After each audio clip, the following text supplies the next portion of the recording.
ಸುಮಲತಾ ಅಂಬರೀಶ್ ಅವರು ನಮ್ಮೊಂದಿಗೆ ನೇರ ಸಂಪರ್ಕದಲ್ಲಿದ್ದಾರೆ. ಮೇಡಮ್ ನಮಸ್ತೆ.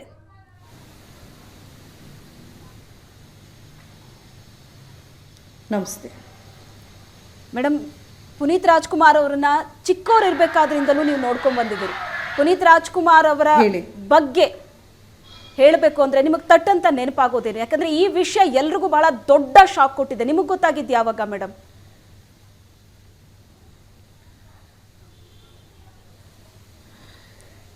ನಿನ್ನೆ ಮಧ್ಯಾಹ್ನ ಒಂದು 12 ಗಂಟೆ ಅಷ್ಟರೊಳಗೆ ಅಭಿ ನನಗೆ ಫೋನ್ ಮಾಡಿ ಹೇಳಿದ್ದು, ಈ ರೀತಿ ಪುನೀತ್ಗೆ ಹುಷಾರಿಲ್ಲ, ಹಾಸ್ಪಿಟ್ಲಲ್ಲಿ ಅಡ್ಮಿಟ್ ಆಗಿದ್ದಾರೆ, ಸ್ವಲ್ಪ ಸೀರಿಯಸ್ ಆಗಿದೆ ಅನ್ನುವಂಥ ವಿಚಾರನ. ನಾನು ತಕ್ಷಣ ವಿಕ್ರಮ್ ಹಾಸ್ಪಿಟಲ್, ನಮಗೆ ಎಲ್ಲರೂ ಪರಿಚಯ ಇರೋವಂಥ ಡಾಕ್ಟರ್ಸು, ಅಂಬರೀಷ್ ಅವರನ್ನು ಟ್ರೀಟ್ ಮಾಡಿರೋವಂಥ ಒಂದು ಹಾಸ್ಪಿಟ್ಲ್ ಆಗಿರೋದ್ರಿಂದ ನಮ್ಮ ಡಾಕ್ಟರ್ಗೆ ಫೋನ್ ಮಾಡಿ ಕೇಳಿದ್ದೆ ನಾನು.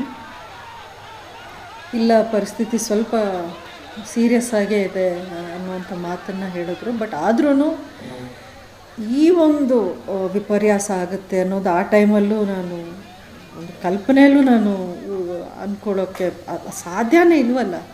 ಒಂದು 45-46 ವಯಸ್ಸು, ಸಣ್ಣ ವಯಸ್ಸು, ಅಷ್ಟೇ ಫಿಟ್ಟಾಗಿ, ಅಷ್ಟೇ ಒಂದು ಹೆಲ್ತ್ ಬಗ್ಗೆ, ಫಿಟ್ನೆಸ್ ಬಗ್ಗೆ ಎಲ್ರಿಗೂ ಒಂಥರ ಇನ್ಸ್ಪೈರ್ ಮಾಡೋವಂಥ ಒಬ್ಬ ಫಿಟ್ನೆಸ್ ಎಂಥೂಸಿಯಾಸ್ಟ್ ಆಗಿದ್ದರು ಅಪ್ಪು. ಅಂಥದ್ರಲ್ಲಿ ಈ ರೀತಿ ಒಂದು ಹಾರ್ಟ್ ಅಟ್ಯಾಕ್ ಆಗುತ್ತೆ, ಅದಾದ ತಕ್ಷಣ ವಿತಿನ್ ಸೆಕೆಂಡ್ಸು ಪ್ರಾಣನೇ ಕಳ್ಕೊಳ್ತಾನೆ ಅನ್ನೋದನ್ನು ಈವರೆಗೂ ನಮಗೆ ಆ ಥಾಟ್ ಇನ್ನೂ ನಮಗೆ ಡೈಜೆಸ್ಟು ಆಗ್ತಿಲ್ಲ, ಅದನ್ನು ಸಹಿಸೋಕ್ಕೂ ಆಗ್ತಿಲ್ಲ. ಆ ಒಂದು ಇದು ಎಂಥ ಒಂದು ದಿನ ನಾವು ನೋಡಬೇಕಾಗಿ ಬಂತು. ಏನಿದೊಂದು ಕೆಟ್ಟ ಕನಸಾಗಿರಬಾರ್ದ ಅನ್ನೋವಂಥ ಫೀಲಿಂಗು ಈಗಲೂ ಅದೇ ಥರ ಅನ್ನಿಸ್ತಾ ಇದೆ. ಎಲ್ಲೋ ದೇವರು ತುಂಬಾ ಅನ್ಯಾಯ ಮಾಡಿದ್ದಾರೆ ಈ ವಿಷಯದಲ್ಲಿ. ಎಷ್ಟೋ ಇನ್ನೂ ಸಾಧನೆ ಮಾಡಬೇಕಾಗಿರೋವಂಥ ಒಂದು ವಯಸ್ಸು ಅಪ್ಪುದು. ಅಷ್ಟೇ ಒಂದು ಸಿನಿಮಾ ಇಂಡಸ್ಟ್ರಿಗಾಗಲಿ, ಒಂದು ಸೋಷಲ್ ಸರ್ವೀಸ್ ವಿಷಯದಲ್ಲಾಗಲಿ ಎಷ್ಟೋ ಇನ್ನೂ ಅಪ್ಪುವಿಂದ ನಮ್ಮೆಲ್ರಿಗೂ ನಿರೀಕ್ಷೆ ಇತ್ತು. ಎಷ್ಟೋ ಕಂಟ್ರಿಬ್ಯೂಟ್ ಮಾಡ್ಬೋದಾಗಿತ್ತು Appu. He was so enthusiastic about life. Cinema ಬಗ್ಗೆ ಅವ್ನಿಗಿದ್ದ ಪ್ಯಾಷನ್ನು ಬಹುಶಃ ಆ ಒಂದು ಡೆಪ್ತ್ಗೆ ಎಲ್ರಿಗೂ ಗೊತ್ತಿಲ್ಲ.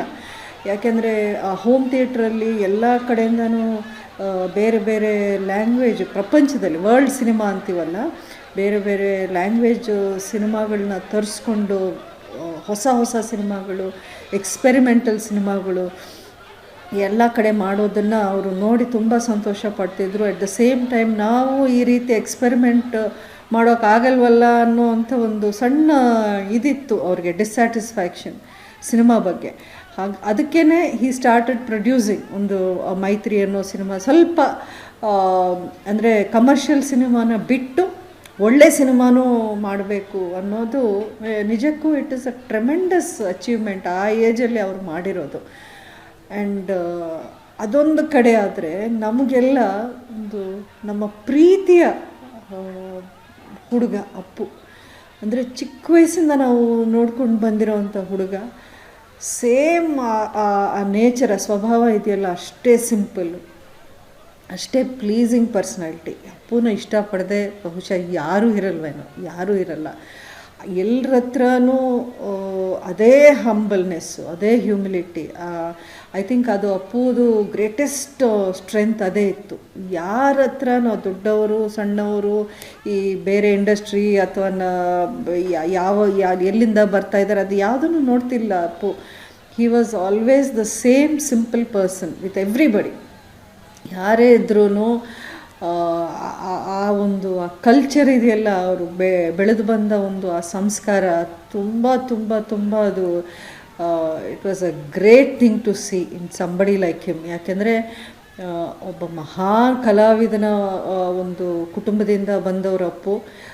ಚಿಕ್ಕ ವಯಸ್ಸಿಂದಾನೇ ಬಾರ್ನ್ ವಿತ್ ಸಿಲ್ವರ್ ಸ್ಪೂನ್ ಅಂತಲೇ ಹೇಳ್ಬೋದು. ಆದ್ರೂ ಎಲ್ಲೂ ಆ ರೀತಿಯ ಒಂದು ಆ ದರ್ಪ, ಅಹಂಕಾರ, ಆ ಒಂದು ಈಗೋ ಯಾವತ್ತೂ ಎಲ್ಲೂ ಕಂಡು ಬಂದಿಲ್ಲ ಅಪ್ಪುವಲ್ಲಿ.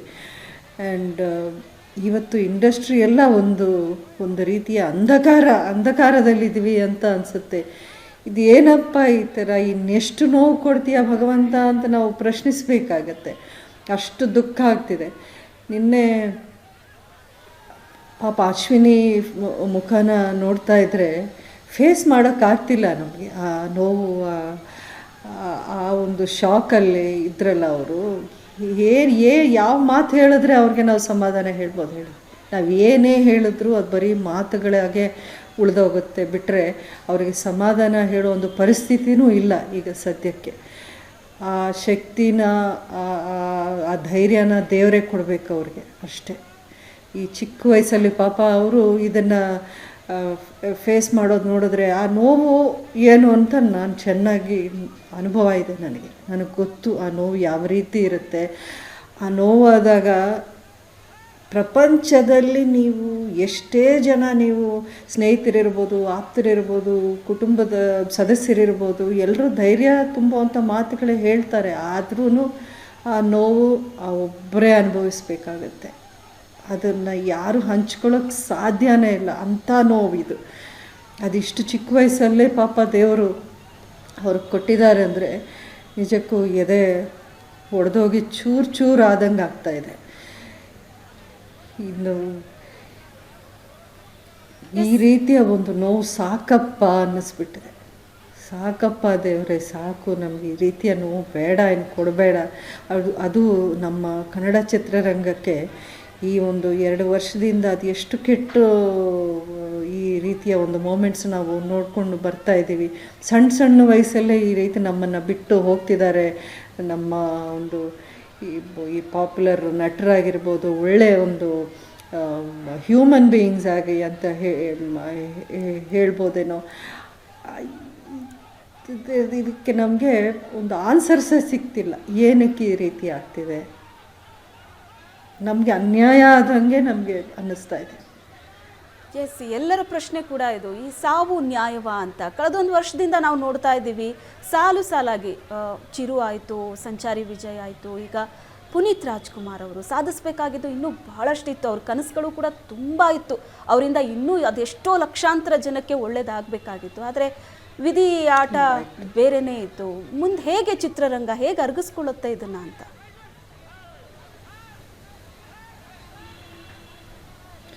ನಿಜಕ್ಕೂ ಈಗ ಸದ್ಯಕ್ಕೆ ಈ ಒಂದು ಪ್ರಶ್ನೆಗೆ ಉತ್ತರನೇ ಇಲ್ಲ.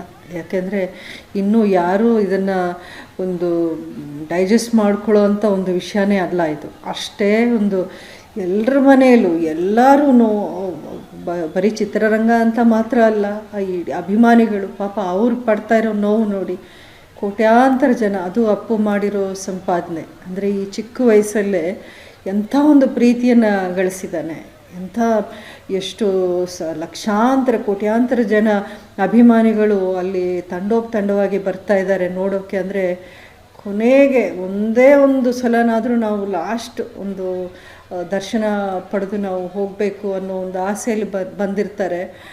ನಿಜಕ್ಕೂ ಆ ಅಭಿಮಾನ, ಅಷ್ಟೊಂದು ಆ ಪ್ರೀತಿ ಅಭಿಮಾನ ಗಳಿಸೋದು ಅದು ಸುಮ್ಮನೆ ಬರಲ್ಲ. ಎಲ್ರಿಗೂ ದೇವರು ಆ ಆಶೀರ್ವಾದ ಮಾಡಲ್ಲ. ಅದು ಕೆಲವರಿಗೆ ಸಿಗುವಂಥ ಒಂದು ಆಶೀರ್ವಾದ. ಅದರಲ್ಲಿ ಅಪ್ಪು ಒಬ್ಬ. ಅಪ್ಪುಗೆ ನಿಜಕ್ಕೂ ಆತ್ಮಕ್ಕೆ ಶಾಂತಿ ಸಿಗಬೇಕು. ದೇವರು ಮುಖ್ಯವಾಗಿ ಅವ್ರ ಕುಟುಂಬದವ್ರಿಗೆ ಒಂದು ಧೈರ್ಯ ತುಂಬಬೇಕು ಈ ಟೈಮ್ಗೆ. ಯಾಕಂದರೆ ನಾವು ಯಾರೇನು ಹೇಳಿದ್ರು ಅದರಿಂದ ಏನೂ ಉಪಯೋಗ ಆಗೋದಿಲ್ಲ ಅನ್ನೋದು ನನ್ನ ಅನಿಸಿಕೆ.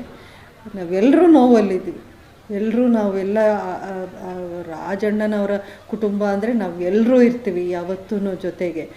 ಆದರೆ ಆ ಒಂದು ನೋವಿದೆಯಲ್ಲ, ಅದನ್ನು ಹಂಚ್ಕೊಳ್ಳೋಕ್ಕೆ ಯಾರಿಗೂ ಸಾಧ್ಯ ಆಗೋದಿಲ್ಲ. ದೇವರೇ ಆ ಒಂದು ಧೈರ್ಯನ ಅವ್ರಿಗೆ ಕೊಡಬೇಕು ಈ ಸಮಯದಲ್ಲಿ.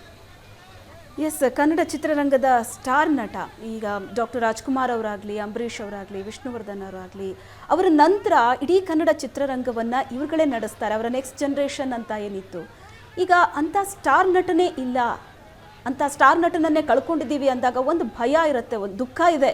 ಚಿತ್ರರಂಗದ ಒಳಗೂ ಕೂಡ ದುಃಖ ಇದೆ, ಅದ್ರ ಜೊತೆಗೆ ಒಂದು ಭಯ ಕಾಡ್ತಾ ಇದೆ ಇವಾಗ.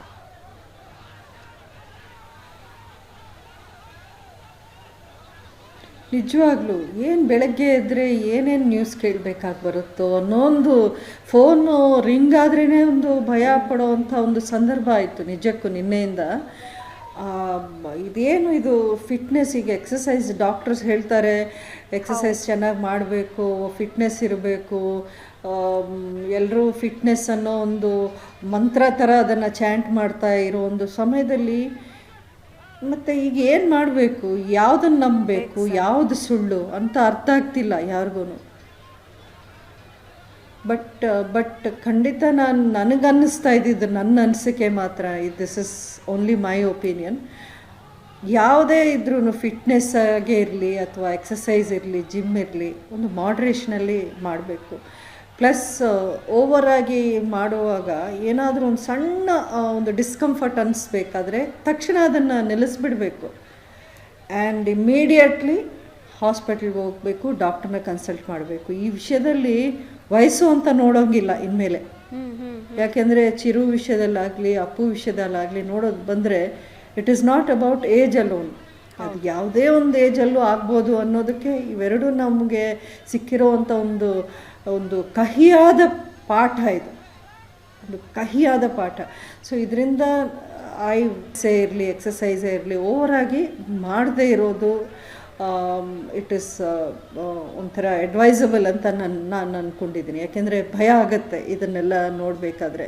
ಇನ್ನು ಯಾರಿಗೂ ಬೇಡಪ್ಪ, ಈ ರೀತಿ ಆಗೋದೇ ಬೇಡ, ನಮ್ಮ ಒಂದು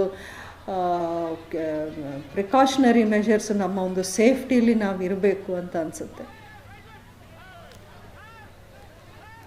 ಖಂಡಿತವಾಗ್ಲೂ ಮೇಡಮ್, ಖಂಡಿತವಾಗ್ಲೂ.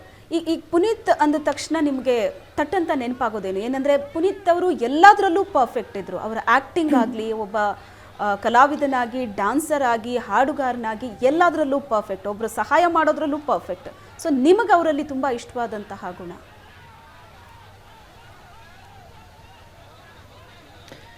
Puneeth was a perfect all rounder. ಅವರು ಅಂದ್ಕೊಂಡ್ರೆ ಮಾಡದೇ ಇರೋಕ್ಕೆ ಸಾಧ್ಯನೇ ಯಾವುದೂ ಇಲ್ಲ ಅನ್ನೋ ಥರ ಇದ್ದರು ಅವರು. ಅಂದರೆ ಚಿಕ್ಕ ವಯಸ್ಸಲ್ಲೇ ಅವರು ಒಂದು ನ್ಯಾಷನಲ್ ಅವಾರ್ಡ್ ಸಿಕ್ಕಿರುತ್ತೆ ಅವ್ರಿಗೆ. ಅಂದರೆ ಆ ಏಜಲ್ಲಿ ಅವರು ಮಾಡಿರೋಂಥ ಪರ್ಫಾರ್ಮೆನ್ಸ್ ನಿಜಕ್ಕೂ ಆಶ್ಚರ್ಯ ಆಗುತ್ತೆ. ಆ ವಯಸ್ಸಲ್ಲಿ ಎಲ್ಲಿಂದ ಮೆಚ್ಯೂರಿಟಿ ಬರುತ್ತೆ ನಮಗೆ? ಒಂದು ಆ ಡೈಲಾಗ್ಸ್ ಹೇಳೋಕ್ಕೂ ಆ ಒಂದು ಪರಿಪಕ್ವತೆ ಅನ್ನೋದು ಬೇಕಲ್ಲ, ಮೆಚ್ಯೂರಿಟಿ. ಬಟ್ ಇತ್ತು ಅಪ್ಪುಲ್ಲಿ, ಆ ಏಜಲ್ಲೇ ಇತ್ತು. ನಾನು ಅಪ್ಪುನ ಫಸ್ಟ್ ನೋಡಿದ್ದು ನನ್ನ ಫಸ್ಟ್ ಕನ್ನಡ ಚಿತ್ರ ರವಿಚಂದ್ರ, ಡಾಕ್ಟರ್ ರಾಜ್ ಅವ್ರ ಜೊತೆಲೇ ನಾನು ಪರಿಚಯ ಆಗಿದ್ದು ಕನ್ನಡ ಚಿತ್ರರಂಗಕ್ಕೆ. ಅವರ ಒಂದು ಹೋಮ್ ಬ್ಯಾನರಲ್ಲೇ ನಾನು ಚಿತ್ರರಂಗದಲ್ಲಿ ಫಸ್ಟು ಹೆಜ್ಜೆ ಇಟ್ಟಿದ್ದು ಕನ್ನಡ ಚಿತ್ರರಂಗಕ್ಕೆ.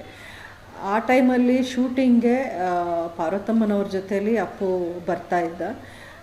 ನನಗೆ ತುಂಬಾ ಹತ್ತಿರ, ತುಂಬ ಹಚ್ಕೊಂಡ್ಬಿಟ್ಟ ನನ್ನ ನೋಡಿ. ನನ್ನ ಜೊತೆಲಿ ಒಂಥರ ಪ್ಲೇಮೇಟ್ ಥರ ಆಟ ಆಡಿಕೊಂಡು, ಸುಮಲತಾ ಅಂತಲೇ ಕರೆಯೋನು ಆ ಏಜಲ್ಲಿ. ನನ್ನ ಒಂದು ಫ್ರೆಂಡಾಗಿ ನೋಡ್ತಿದ್ದ ಆ ಏಜಲ್ಲಿ. ಆಮೇಲೆ ಮನೆಗೆ ಹೋಗಿಬಿಟ್ಟು ನಮ್ಮ ಪಾರ್ವತಮ್ಮನವರ ತಮ್ಮಂದಿರಿದ್ರಲ್ಲ, ಗೋವಿಂದ್ ಅವರು, ಸೀನು ಅವರು, ಅವ್ರಿಗೋಗಿ ಹೇಳೋನಂತೆ, ನನಗೆ ಸುಮಲತಾ ಅಂದರೆ ತುಂಬ ಇಷ್ಟ, ನಾನು ಮದುವೆ ಆದರೆ ಸುಮಲತಾನೇ ಮದುವೆ ಆಗ್ತೀನಿ, ನಾನೊಂದು ಇಂಗ್ಲೀಷ್ ಪಿಕ್ಚರ್ ಡೈರೆಕ್ಟ್ ಮಾಡ್ತೀನಿ, ಅದರಲ್ಲಿ ನಾನೇ ಹೀರೋ, ಸುಮಲತಾನೇ ಹೀರೋಯಿನು. ಈ ರೀತಿ ಹೇಳುವಾಗ ಅವರು ತಮಾಷೆ ಮಾಡಿ ರೇಗಿಸೋರು. ಡಾಕ್ಟರ್ ರಾಜ್ ಅವರು ಪುನೀತ್ ಅವರೇ ಅಂತ. ಇದೊಂಥರ ಹೌದೌದು, ಇದೊಂಥರ ತಮಾಷೆ ನಮ್ಮಲ್ಲಿ ಜೋಕಾಗೆ ಉಳಿತಾ ಇತ್ತು ಯಾವಾಗ ನೋಡಿದ್ರು. ಅಪ್ಪು ಮದುವೆಯಾಗಿ ಅದಾದಮೇಲೆ ಒಂದಿನ ಡಾಕ್ಟರ್ ರಾಜು ಪಾರ್ವತಮ್ಮನವ್ರು ನಮ್ಮ ಮನೆಗೆ ಊಟಕ್ಕೆ ಬಂದಿದ್ದರು ಇಲ್ಲಿ ಅಂಬರೀಷ್ ಅವರಿದ್ದಾಗ. ಆ ಟೈಮಲ್ಲಿ ಒಂದಿನ ಇದೇ ಪ್ರಸ್ತಾಪ ಬಂದಾಗ ರಾಜ್ ಅವರೇ ನನಗೆ ತಮಾಷೆಯಾಗಿ ಹೇಳೋರು, ನೀನು ಹೋಗಿ ಈಗ ಕೇಳಮ್ಮ ಅಪ್ಪುನ, ಏನಪ್ಪ ಈ ರೀತಿ ನನಗೆ ಮಾತು ಕೊಟ್ಬಿಟ್ಟು ನೀನು ಬೇರೆ ಹುಡುಗಿನ ಮದುವೆ ಆಗಿಬಿಟ್ಟಿದೆಯಲ್ಲ ಅಂತ ಹೋಗಿ ಕೇಳು ಅಂತ ಅವರೇ ತಮಾಷೆಗೆ ರೇಗಿಸೋರು. ಅಂದರೆ ಇವೆಲ್ಲ ನಮಗೆ ಸ್ವೀಟ್ ಮೆಮರೀಸ್. ಬಟ್ ಅಪ್ಪುಲಿ ಆ ಒಂದು ಸಿಂಪ್ಲಿಸಿಟಿ, ಆ ಒಂದು ಪ್ರೀತಿಯಿಂದ ಮಾತಾಡಿಸೋದು, ಅದೇ ಆತ್ಮೀಯತೆ. ಆಮೇಲೆ ನಾವು 3 ವರ್ಷ 4 ವರ್ಷ ಅಲ್ಲಿ ಗಾಲ್ಫ್ ಅಪಾರ್ಟ್ಮೆಂಟಲ್ಲಿದ್ದಾಗ ಅವ್ರ ಮನೆಗೆ ತುಂಬ ಹತ್ರನೇ ಅದು. ಅವ್ರ ಮನೆಗೆ ಹೋಗೋದು, ಹೋಮ್ ಥಿಯೇಟ್ರಲ್ಲಿ ಅಲ್ಲಿ ಮೂವೀಸ್ ನೋಡೋದು. ಆಮೇಲೆ ಅವ್ರು ಹೇಳೋನು, ಯಾವಾಗ ನಾನು ಮನೇಲಿ ಇರಬೇಕು ಅಂತ ಏನಿಲ್ಲ, ನಿಮ್ಗೆ ಯಾವಾಗ ಅನಿಸಿದ್ರೆ ಯಾವುದಾದ್ರೂ ಪಿಕ್ಚರ್ ನೋಡ್ಬೇಕನ್ಸಿದ್ರೆ ತಕ್ಷಣ ಅಶ್ವಿನಿಗೆ ಫೋನ್ ಮಾಡಿ ಹೇಳಿ, ಬಂದು ಎಷ್ಟು ಟೈಮ್ ಬೇಕಾದರೂ ನೀವು ಸ್ಪೆಂಡ್ ಮಾಡಿ ಇಲ್ಲಿ ನಮ್ಮ ಮನೇಲಿ ನೀವು ಬರಬೇಕು ಅಂತ. ಮೇಡಮ್, ಡಾಕ್ಟರ್ ರಾಜ್ಕುಮಾರ್ ಫ್ಯಾಮಿಲಿಯನ್ನು ಬಹಳ ಹತ್ತಿರದಿಂದ ಬಲ್ಲವರು ನೀವು. ಆ್ಯಂಡ್ ಪುನೀತ್ ರಾಜ್ಕುಮಾರ್ ಅವ್ರನ್ನ ತುಂಬ ಚಿಕ್ಕವರಿಂದ ನೋಡಿದ್ದೀರಿ. ಭಾಳಷ್ಟು ಜನ ಪುನೀತ್ ಅವರ ಬಗ್ಗೆ ಗೊತ್ತಿರೋರು ಹೇಳ್ತಾರೆ ತುಂಬ ಸಾಮ್ಯತೆ ಇತ್ತು ಡಾಕ್ಟರ್ ರಾಜ್ಕುಮಾರ್ ಅವರಿಗೂ ಮತ್ತು ಪುನೀತ್ ಅವ್ರಿಗೂ ಅಂತ. ನೀವು ಕಂಡಂತೆ?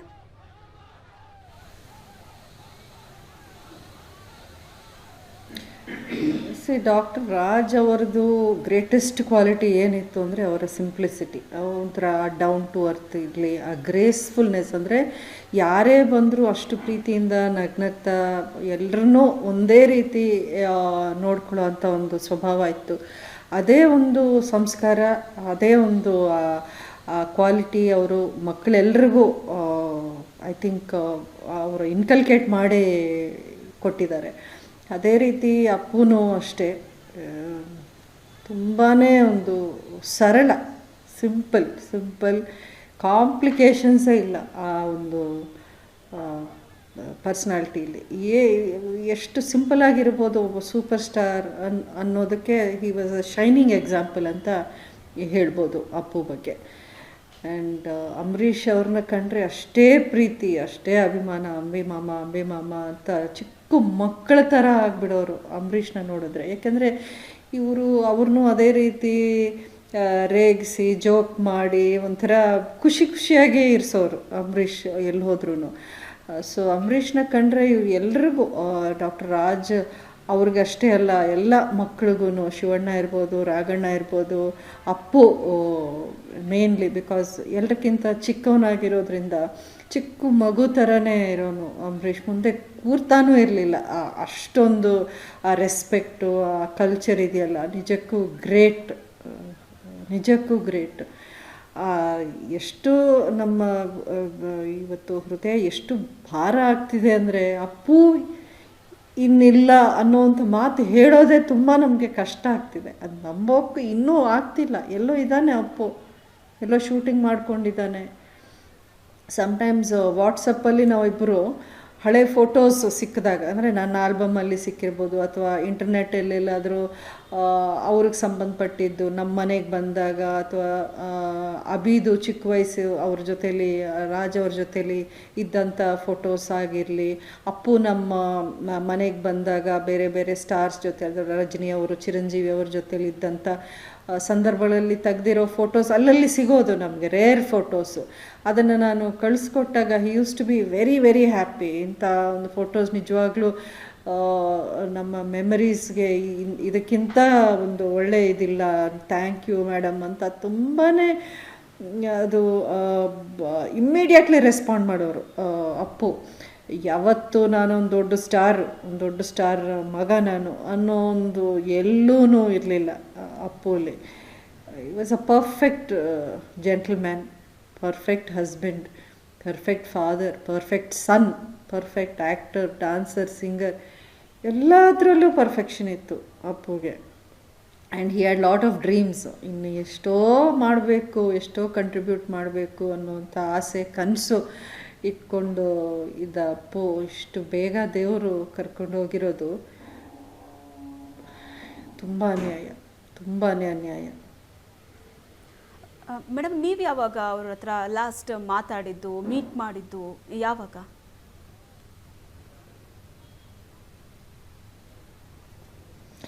ನಾವು ಹಲವಾರು ಕಡೆ, ಅಂದರೆ ಬೇರೆ ಬೇರೆ ಅವರ ಮನೆಗಳಲ್ಲಿ ಫಂಕ್ಷನ್ಸು ಅಥವಾ ಡಿನ್ನರ್ ಪಾರ್ಟೀಸ್ ಈ ಥರ ಇದ್ದಾಗ ಅಲ್ಲಲ್ಲಿ ನಾವು ಮೀಟ್ ಮಾಡ್ತಿದ್ದೆ. ಅಥವಾ ಬೇರೆ ಈ ಫಂಕ್ಷನ್ಗಳು, cinema functions, film fair awards, ಈ ರೀತಿ ಮೀಟ್ ಮಾಡ್ತಿದ್ವಿ. ನಾನು ಸ್ಪೆಸಿಫಿಕಲಿ ಯಾವಾಗ ಲಾಸ್ಟ್ ಮೀಟ್ ಮಾಡಿದ್ದು ಅಂತ ನನಗೆ ಜ್ಞಾಪಕಕ್ಕೆ ಬರ್ತಾ ಇಲ್ಲ.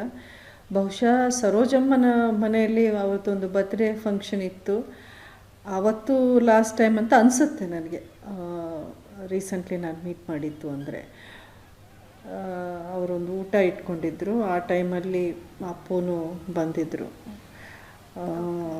ಎಲ್ಲೂ ನಾನು ಬರಲ್ಲ ಅಥವಾ ನಾನು ಒಂದು ಸಿನಿಮಾ ಸ್ಟಾರು ಕರೆದ ಕಡೆ ಎಲ್ಲ ನಾನು ಯಾಕೆ ಬರಬೇಕು ಅನ್ನೋ ಥರ ಯಾವತ್ತೂ ಇರಲಿಲ್ಲ Appu. He was very approachable and very lovable. Doctor Raj ಅವರದು ಗ್ರೇಟೆಸ್ಟ್ ಕ್ವಾಲಿಟಿ ಏನಿತ್ತು ಅಂದರೆ ಅವರ ಸಿಂಪ್ಲಿಸಿಟಿ. ಒಂಥರ ಡೌನ್ ಟು ಅರ್ತ್ ಇರಲಿ, ಆ ಗ್ರೇಸ್ಫುಲ್ನೆಸ್, ಅಂದರೆ ಯಾರೇ ಬಂದರೂ ಅಷ್ಟು ಪ್ರೀತಿಯಿಂದ ನಗ್ನಗ್ತಾ ಎಲ್ಲರನ್ನೂ ಒಂದೇ ರೀತಿ ನೋಡ್ಕೊಳ್ಳೋ ಅಂಥ ಒಂದು ಸ್ವಭಾವ ಇತ್ತು.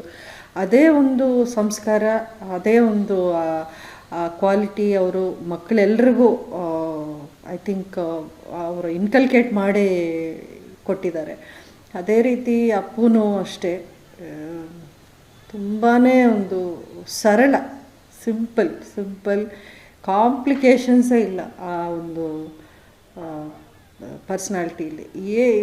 ಎಷ್ಟು ಸಿಂಪಲ್ಲಾಗಿರ್ಬೋದು ಒಬ್ಬ ಸೂಪರ್ ಸ್ಟಾರ್ ಅನ್ನೋದಕ್ಕೆ he was a shining example ಅಂತ ಹೇಳ್ಬೋದು ಅಪ್ಪು ಬಗ್ಗೆ.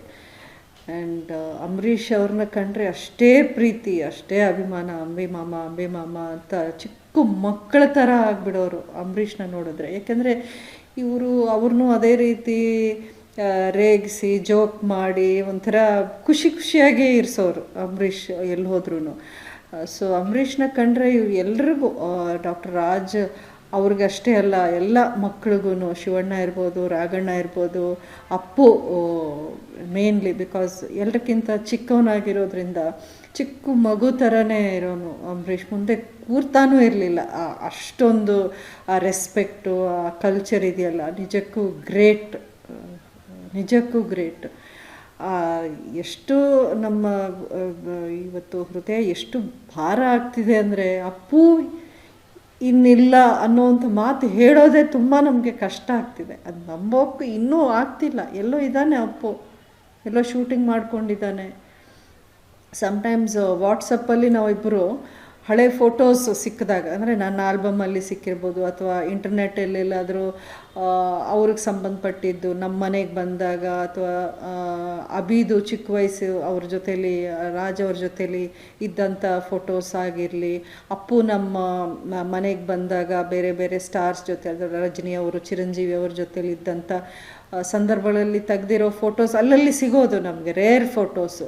ಅದನ್ನು ನಾನು ಕಳಿಸ್ಕೊಟ್ಟಾಗ he used to be very happy. ಇಂಥ ಒಂದು ಫೋಟೋಸ್ ನಿಜವಾಗ್ಲೂ ನಮ್ಮ ಮೆಮರೀಸ್ಗೆ ಇದಕ್ಕಿಂತ ಒಂದು ಒಳ್ಳೆ ಇದಿಲ್ಲ, ಥ್ಯಾಂಕ್ ಯು ಮೇಡಮ್ ಅಂತ ತುಂಬಾ ಅದು ಇಮ್ಮಿಡಿಯೇಟ್ಲಿ ರೆಸ್ಪಾಂಡ್ ಮಾಡೋರು ಅಪ್ಪು. ಯಾವತ್ತು ನಾನೊಂದು ದೊಡ್ಡ ಸ್ಟಾರ್ ಮಗ ನಾನು ಅನ್ನೋ ಒಂದು ಎಲ್ಲೂ ಇರಲಿಲ್ಲ ಅಪ್ಪುಲಿ. He was a perfect gentleman, perfect husband, perfect father, perfect son, perfect actor, dancer, singer, ಎಲ್ಲದರಲ್ಲೂ ಪರ್ಫೆಕ್ಷನ್ ಇತ್ತು ಅಪ್ಪುಗೆ. And he had lot of dreams. ಇನ್ನು ಎಷ್ಟೋ ಮಾಡಬೇಕು, ಎಷ್ಟೋ ಕಂಟ್ರಿಬ್ಯೂಟ್ ಮಾಡಬೇಕು ಅನ್ನೋವಂಥ ಆಸೆ, ಕನಸು ಇಟ್ಕೊಂಡು ಇದ್ದ ಅಪ್ಪು. ಇಷ್ಟು ಬೇಗ ದೇವರು ಕರ್ಕೊಂಡು ಹೋಗಿರೋದು ತುಂಬ ಅನ್ಯಾಯ. ಮೇಡಮ್, ನೀವು ಯಾವಾಗ ಅವ್ರ ಹತ್ರ ಲಾಸ್ಟ್ ಮಾತಾಡಿದ್ದು, ಮೀಟ್ ಮಾಡಿದ್ದು ಯಾವಾಗ?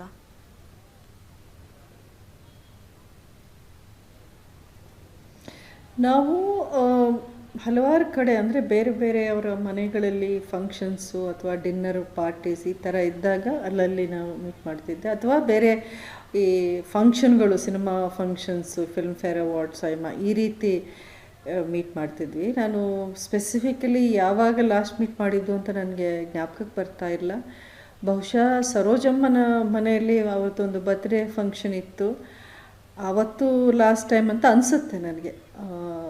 ರೀಸೆಂಟ್ಲಿ ನಾನು ಮೀಟ್ ಮಾಡಿದ್ದು ಅಂದರೆ ಅವರೊಂದು ಊಟ ಇಟ್ಕೊಂಡಿದ್ರು, ಆ ಟೈಮಲ್ಲಿ ಅಪ್ಪನೂ ಬಂದಿದ್ದರು. ಎಲ್ಲೂ ನಾನು ಬರಲ್ಲ ಅಥವಾ ನಾನು ಒಂದು ಸಿನಿಮಾ ಸ್ಟಾರು ಕರೆದ ಕಡೆ ಎಲ್ಲ ನಾನು ಯಾಕೆ ಬರಬೇಕು ಅನ್ನೋ ಥರ ಯಾವತ್ತೂ ಇರಲಿಲ್ಲ Appu. He was very approachable and very lovable.